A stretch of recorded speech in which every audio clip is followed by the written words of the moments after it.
ലോക്സഭാ തെരഞ്ഞെടുപ്പിൽ നേരിട്ട കനത്ത തോൽവി കൊണ്ട് മാത്രം തീർന്നിട്ടില്ല ബി ജെ പിക്കേറ്റ തിരിച്ചടിയുടെ കണക്കുകൾ. പാർലമെന്റിലെ ഉപരിസഭയായ രാജ്യസഭയിലും B J P വിയർക്കുകയാണ്.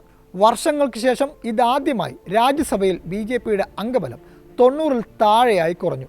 B J പിയുടെ അംഗങ്ങളായ സോണാൽ മാൻസിംഗ്, മഹേഷ് ജഠ്മലാനി, രാകേഷ് സിൻഹ, രാം ശക്കൽ എന്നിവരുടെ കാലാവധി ജൂലൈ 13-ന് അവസാനിച്ചതോടെ പാർട്ടിയുടെ അംഗബലം 86-ലേക്ക് കൂപ്പുകുത്തി. ഇതോടെ ബി ജെ പി നേതൃത്വത്തിലുള്ള എൻ ഡി എ സഖ്യത്തിൻ്റെ സീറ്റെണ്ണം 101 ചുരുങ്ങി. 245 അംഗ സഭയിൽ കേവല ഭൂരിപക്ഷത്തിന് 113 അംഗങ്ങളാണ് വേണ്ടത്. ലോക്സഭാ തെരഞ്ഞെടുപ്പിൽ മത്സരിച്ച രാജ്യസഭാ അംഗങ്ങളായിരുന്ന ബി ജെ പി നേതാക്കൾ കൂട്ടത്തോടെ തോറ്റുപോയതും പാർട്ടിക്ക് ക്ഷീണമുണ്ടാക്കിയിരുന്നു. മലയാളികളായ മുരളീധരൻ, രാജീവ് ചന്ദ്രശേഖർ എന്നിവർ തോറ്റുപോയ രാജ്യസഭാ അംഗങ്ങളായ മന്ത്രിമാരായിരുന്നു. സീറ്റുകളുടെ എണ്ണത്തിൽ വലിയ കുറവ് സംഭവിച്ചെങ്കിലും രാജ്യസഭയിലേക്ക് ഉപതെരഞ്ഞെടുപ്പ് നടക്കുന്നതോടെ ആ നഷ്ടം നികത്താൻ കഴിയുമെന്ന വിശ്വാസത്തിലാണ് B J P. Maharashtra, Bihar, Assam എന്നിവിടങ്ങളിൽ നിന്ന് 2 വീതം സീറ്റുകൾ നേടാനാകുമെന്ന ആത്മവിശ്വാസം ബി ജെ പി നേതൃത്വത്തിലുള്ള എൻ ഡി എ സഖ്യത്തിനുണ്ട്. പ്രതിപക്ഷത്തിനെതിരെ വ്യക്തമായ ആധിപത്യമുള്ളതിനാൽ ഹരിയാന, മധ്യപ്രദേശ്, ത്രിപുര, രാജസ്ഥാൻ എന്നിവിടങ്ങളിൽ ഓരോ സീറ്റും ലഭിക്കുമെന്നും അവർ കരുതുന്നു. രാജ്യസഭയിൽ ബില്ലുകൾ പാസാക്കാൻ 12 അംഗങ്ങളുടെ കുറവാണിപ്പോൾ എൻ ഡി എക്കുള്ളത്. എൻ ഡി എക്ക് സഭയിൽ കേവല ഭൂരിപക്ഷം ഇല്ലാത്തതിനാൽ ബില്ലുകൾ പാസാക്കാൻ മറ്റു പാർട്ടികളുടെ സഹായം തേടണം.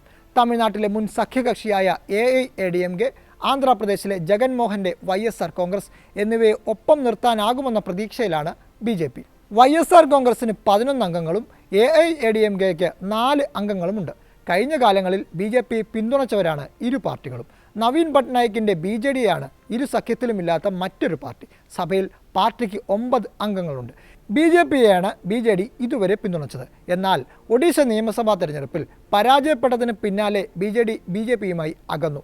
ഇനി പാർലമെന്റിൽ ബി ജെ പിയെ പിന്തുണയ്ക്കില്ലെന്ന് BJD തലവനും ഒഡീഷ മുൻ മുഖ്യമന്ത്രിയുമായ നവീൻ പട്നായിക് വ്യക്തമാക്കിയിരുന്നു. കോൺഗ്രസിൻ്റെ നേതൃത്വത്തിലുള്ള ഇന്ത്യ മുന്നണിക്ക് രാജ്യസഭയിൽ 87 അംഗങ്ങളുണ്ട്. ഇതിൽ 26 പേർ കോൺഗ്രസും 13 പേർ തൃണമൂൽ കോൺഗ്രസുമാണ്. ആം ആദ്മി, DMK എന്നീ പാർട്ടികൾക്ക് 10 വീതം അംഗങ്ങളുണ്ട്. തെലങ്കാന മുൻ മുഖ്യമന്ത്രി K. ചന്ദ്രശേഖർ റാവുവിൻ്റെ BRS ഉൾപ്പെടെ ബി ജെ പിയുമായോ കോൺഗ്രസുമായോ സഖ്യത്തിലില്ലാത്ത പാർട്ടികളുടെ അംഗങ്ങളും നാമനിർദ്ദേശം ചെയ്യപ്പെട്ടവരും സ്വതന്ത്രരുമാണ് ബാക്കിയുള്ളവർ. NDA, ഇന്ത്യ മുന്നണികളുടെ പാർട്ടി എംപിമാരും മറ്റുള്ളവരുമടക്കം 225 രാജ്യസഭയുടെ നിലവിലെ അംഗബലം. ഇനി തെലങ്കാനയിലെ ഒരു സീറ്റിലും വിജയം ഉറപ്പാണെന്ന ആത്മവിശ്വാസം കോൺഗ്രസിനുണ്ട്.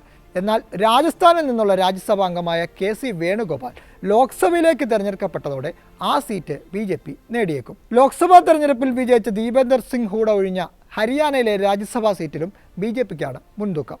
അതേസമയം ഒക്ടോബറിൽ നിയമസഭാ തെരഞ്ഞെടുപ്പ് നടക്കുന്നതിന് മുന്നേ പ്രാദേശിക പാർട്ടികളോ സ്വതന്ത്ര MLAമാരോ തങ്ങളോടൊപ്പം നിന്നാൽ അത് നേട്ടമാക്കാൻ കഴിയുമെന്ന പ്രതീക്ഷയും കോൺഗ്രസിനുണ്ട്.